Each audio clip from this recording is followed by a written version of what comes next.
믿음의 조상 아브라함을 통해서 우리에게 주시는 교훈은 네 본토 친척아비 집을 떠나라. 나라는 뿌리에서 떠나고 모든 것을 버리고 없는 자가 되라. 아브라함에게 하나님이 그렇게 말씀하시는 것 같습니다. 아브라함처럼 다 버리고 다 끊고 아무것도 가진 것 없고 아무것도 할 수 없을 때 하나님은 이삭을 주세요. 곧 예수 그리스도입니다. 이 아들마저 하나님께 드려라. 드려서 죽음에서 살아난 아들이에요. 죽음에서 이삭의 살아남으로 이스라엘 민족을 얻게 되는 것입니다. 이것이 영원한 기업이에요. 오늘 아브라함의 일생을 통해 이와 같이 부름받은 온 우리에게도 말씀이 육신이 된 아들을 우리에게 생명으로 주시기를 원하시고 그의 죽으심과 부활로 영원한 기업인 하늘나라 교회를 주신 겁니다. 자, 이것이 우리 아브라함의 일생인데 이 믿음의 조상 따라서 우리의 신앙생활을 해나가야 됩니다. 믿음의 조상 아브라함의 신앙을 본받아야 될 텐데 이 신앙생활을 나로 시작하지 말고 그리스도로 시작해야 됩니다. 첫 아담으로 시작하지 말고 마지막 아담으로 시작해야 돼요. 나로 시작한다. 나로 시작하면 나라는 존재가 죄와 사망 가운데서 태어났습니다. 그러니까 항상 죄의식 속에 살아요. 항상 자기도 모르게 죄 속에 매여 있어요. 죄에 대해서 민감해요. 죄 안 지으려고 노력합니다. 죄 안 짓는 게 우리 목적이 아니에요. 나를 통해서 하나님을 나타내는 게 목적이에요. 죄 안 지으려고 노력하게 되고 거룩한 사람 되려고 노력하고 어떻게 내가 거룩해져요? 최선을 다해서 그리스도 닮으려고 애를 써요. 그리스도에 닮을 수가 없어요. 안 닮아집니다. 안 되는 걸 되겠다 생각하고 하는 게 저주예요. 안 되는 걸. 여러분, 이런 사람 입장에서 나로 시작한 신앙을 가진 사람의 입장에서는 우리 지난주에 생각했던 아브라함 태도, 오늘 이 본문의 아브라함의 행동, 하나님이 지정해놓은 가나안 땅을 떠나서 기근된다고 자기 마음대로 세상을 애굽을 내려가서 거기 가서 내 혹시 목숨이 위험해지니까 아내를 팔아버려요. 그게 아브라함의 행동이에요. 그런데 그런 사람들 보면 저걸 짐승 같은 사람이라 저거 없애야 된다. 이런 분노를 느끼는 사람. 그것보다 하나님이 저런 아브라함에게 벌을 안 주셔서 오히려 큰 은혜를 베풀어 주셨어요. 물질을. 그 이해가 안 되는 게 하나님의 일에. 여러분, 하나님은 우리 온 인류를 구원하시기 위해서 마지막 아담인 독생자 예수를 세상에 보내주셨습니다. 예수님이 사람으로 오셨어요. 온 우주, 특별히 전 인류와 함께 십자가에서 죽으셨습니다. 왜 죽으셨느냐? 하나님처럼 되려고 선악과를 따먹고 죄와 사망 가운데 빠졌기 때문이에요. 그래서 그걸 죽인 거예요. 그러므로 여러분과 우리는 죽은 거예요. 성경은 죽었다고 얘기를 합니다. 그런데 많은 사람들은 내 죽음을 받아들이질 않아요. 예수가 나를 죽였다 십자가에서. 나는 동의 안 해. 나는 죽기 싫어. 나는 죽을 만한 죄를 지은 일도 없고 나는 아직 쓸만한 사람이야.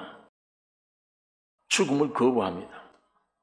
예수님이 나를 데리고 죽여서 그 잘못된 것을 완전히 청산해 없앴는데 거부하는 거예요. 내가 왜 죽어요? 내가 죽을 일을 저지른 줄도 않았는데. 그래서 누가 나를 건들면 말 한마디라도 건들면 못 견뎌요. 벌떡 살아나서 갚아야 돼 원수를. 죽음으로 넘기지를 못해요. 여러분, 이런 사람은 자기에게 희망을 걸고 있어요. 나는 좀 더 열심히 노력하면 의인이 될 수 있어. 좀 더 열심히 노력하면 거룩해질 수 있다. 예수를 닮아갈 수 있다. 이런 사람은 아브라함의 행동, 아브라함에 대한 하나님의 처사에 찬성을 안 합니다. 왜 저렇게 하시나? 그러나 예수 그리스도로 시작한 사람, 예수 그리스도로 시작한 신앙인은 나는 죽었다로 시작되는 거예요. 예수님이 죽었다. 그 내가 죽었다. 받아들이는 겁니다. 예수와 함께 죽었구나. 예수가 왜 나를 죽였겠나? 아주 쓸모없는 죄인이기 때문에. 그러니까 그걸 제거해 주신 것이구나. 부활하여 새로운 신의 생명으로 탄생하게 만드시구나. 나는 죽음 마땅한 죄인으로 죽었다로 시작한 신앙은 하나님의 긍휼과 은혜를 알게 됩니다. 하나님이 왜 아브라함을 책망하지 않고 오히려 그를 위해서 축복을 예비해 두셨는지 알게 돼요.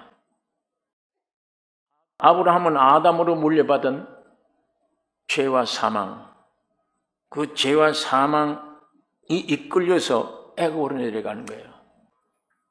자기 목숨 구하기 위해서 아내를 팔려고 생각할 때 많은 괴로움을 받은 거예요. 사도 바울 같이 소리가 터져 나오는 겁니다. 이 사망의 몸에서 누가 나를 건져내냐?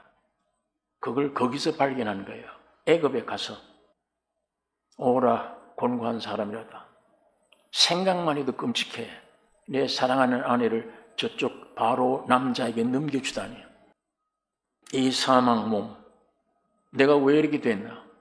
이 사망의 몸에서 누가 나를 건져내랴?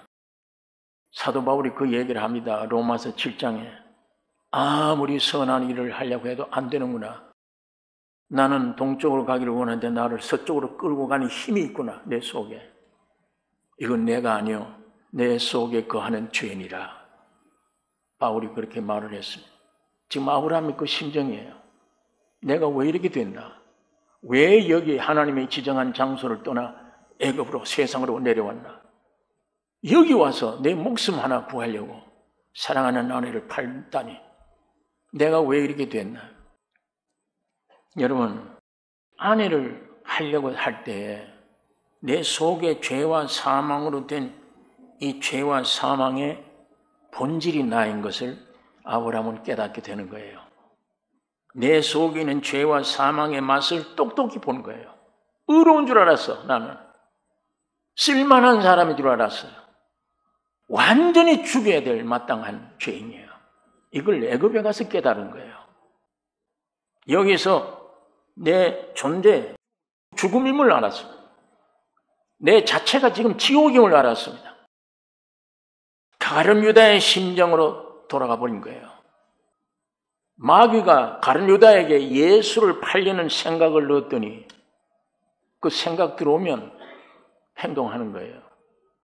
아브라함은 가룟 유다의 심정을 가지게 되는 겁니다. 마귀라는 놈은 가룟 유다를 실컷 부려먹고는 내버려요.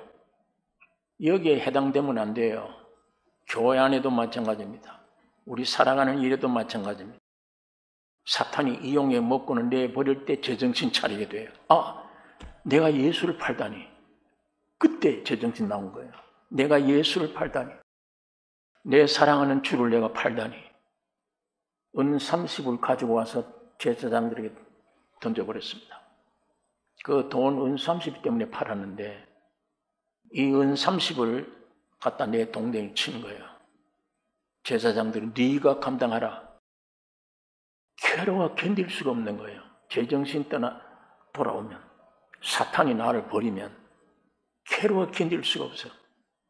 이때 유다는 견딜 수가 없어서 하나님께 맡기지를 못했습니다. 그 문제를 자기 자신이 처리해버려서 자살이에요. 하나님께 맡기지 못하고 자기가 처리해 자살하고 말았습니다. 여러분, 아브라함 아내를 판 후에 유다 심정으로 내 자신의 본질이 죽음이구나. 내 자신의 본질이 지옥이구나. 이거 애굽에서 깨달은 거예요. 이거 아는 사람은 갈보리 십자가에 나를 죽었다고 선언한 이 선언을 받아들입니다. 이거 아는 사람. 그거 받아들이면 구원이에요. 영원한 것입니다. 그래서 하나님은 아브라함에게 축복을 준비해 주신 거예요. 죄는 지어서도 책망하지 않고 축복을 허락해 주신 것입니다. 여러분, 아브라함은 애굽에 와서 몹쓸 사람이 되어졌지만 하나님은 그 환경 안에서 자신을 발견하는 기회예요. 죄인임을 발견하면 주님은 죄인을 찾으러 오신 분입니다. 죄인으로 찾아오셔서 우리를 이 놀라운 은총을 경험하게 되는 것입니다. 아브라함처럼 여러분 유구무원이에요. 입은 있는데 말을 못해. 맞으면 말이 어디에서 했느냐. 자기 아내를 보고 내 너 누이라고 하자. 만일 내 아내라고 하면 나를 죽이고 너를 빼앗아갈 거 아니냐. 이 말을 하면서 내 하나 살기 위해 아내를 누이라고 하자. 바로에게 판다. 그 말 한 후 마지막이에요. 유구무원이에요. 얼마나 괴로웠을 거예요. 아내가 지금 끌려가는데 그걸 보고 무슨 재산을 준들 그 어떻게 위로를 받아요? 거기에서 지옥을 발견하는 거예요. 죄인 중에 괴수임을 발견하는 거예요. 아무 쓸모없는 죄인임을 알게 되는 것입니다. 하나님은 그 아브라함을 축복하지 않을 수가 없습니다. 은혜를 입혀 주신 것입니다. 이런 아브라함에게 책망하지 아니하시고 후히 대접하시는 하나님의 역사로 이 믿음의 조상은 이 믿음의 시대에 은혜란 무엇인가 이거 알게 되는 거예요. 은혜가 무엇인가? 도저히 받을 수 없는 그런 자격이 없는 사람에게 한없는 은총을 부어주는 게 은혜예요. 하나님은 그런 하나님을 오늘 우리가 이 본문에서 우리가 알 수가 있습니다. 애굽에서 나왔을 때 쫓겨나는 거예요. 가져가라. 네 아내 마누라 데려가라. 여기 13장 1절에 아브라함이 애굽에서 나올새 그와 그 아내와 모든 소유며 롯도 함께하여 남방으로 올라가니 아브라함에게 육축과 은금이 풍부하였더라. 좋아했겠습니까 아브라함이? 야 부자 됐구나. 아내를 보고 너 고생 좀 했지만 부자 됐구나. 이따위 말을 할 수 있느냐고요. 유구무원이에요. 뭘로 얘기를 해요? 내가 죄인 된 것과 이런 죄인을 하나님의 은혜로 축복해 주신 하나님의 사랑에 대해 뭘 얘기를 해요? 입으로 무엇을? 그가 남방에서부터 발행하여 베델에 이르며 새 사람 되었어요. 완전히. 여러분 구약 성경에 보니까 문둥병 걸리면 거기에 발견되는 즉시 부정하다 부정하다 외치고 다녀야 돼요. 그런데 온몸에 완전히 퍼져버리면 정하다 할 것이요. 죄인인 줄 알 뿐만 아니라 애굽에 가서 완전히 지옥 천지며 죄 중에 죄인임을 깨달았을 때 하나님이 은혜로 채워주신 것입니다. 온전하게 되는 것입니다. 이것이 하나님의 복음의 역사입니다. 은혜가 무엇임을 아는 게 큰 축복입니다. 그래서 완전히 새 사람 돼서 애굽을 떠난 거예요. 떠나서 여기 어디 왔느냐? 그가 남방에서부터 발행하여 베델에 이르며 베델과 아이 사이 전에 장막 쳤던 곳에 이르니 그가 처음으로 단을 쌓은 곳이라. 그가 거기서 여호와의 이름을 불렀더라. 아브라함이 찾는 곳은 제단 쌓던 곳이야. 내가 하나님 말씀 듣고 처음 가나안 땅에 와서 하나님을 만나고 제단 쌓던 그곳에 가서 여호와의 이름을 불렀더라고 기록하고 있습니다. 왜? 아브라함은 하나님만이 나의 주권자시요 나의 주인이십니다. 나의 모든 것 되시는 하나님이심을 이제야 알았어요. 이런 죄인을 처벌하지 않고 한없이 축복과 은혜를 주신 하나님, 이 하나님이 누구심을 아브라함은 알게 되는 거야. 내 모든 것에 해답이 되시고 나의 주심이 되신 것입니다. 그 이젠 물질이고 뭐고 다 떠났어요. 아브라함에게 다 떠났어요. 마지막 조카하고 헤어질 때 너 이 온 넓은 들을 보라. 네가 우하면 나는 좌한다. 네가 좌하면 내가 우할 것이다. 선택권을 하나님께 넘겨버린 거예요. 내 모든 운명 전체는 하나님이 주인이시다. 모든 선택권을 하나님께 맡기는 새로운 축복의 사람이 되어진 것입니다. 이후에 보면 아브라함은 가는 곳마다 먼저 하나님께 단을 쌓았다 기록하고 있습니다. 오늘 아브라함의 행위를 보고 우리가 책망할 게 아니고 그러면 아담의 사랑이에요. 나로 시작한 신앙이에요. 왜 하나님이 축복을 내리고 책망을 주지 않고 축복을 주셨는지 그 아브라함을 우리가 닮아가야 됩니다. 그분이 믿음의 조상입니다. 어떤 길을 걸어왔는가? 이 사람은 자기로 시작하지 않아서 예수 그리스도로 시작한 겁니다. 주님의 죽으심과 부활로 여러분도 신앙이 시작되기를 원합니다. 내 노력으로, 내 수단 방법으로 신앙생활을 못합니다. 그게 잘못하면 마태복음 7장으로 빠져버려요. 나는 주의 이름으로 선지자 노릇했다. 주의 이름으로 교역자 노릇했다. 주의 이름으로 귀신을 쫓아냈다. 주의 이름으로 능력을 행했다. 예수님이 맞다. 네가 했잖아. 나는 한 적이 없다. 너를 알지 못한다. 그건 네가 한 거야. 일로 빠지면 어떻게 해요? 이리 빠지면 나를 믿는 거예요. 그 신앙은. 주님 믿는 게 아니에요. 주님 믿는 거는 죽음과 부활로 시작돼야 돼요.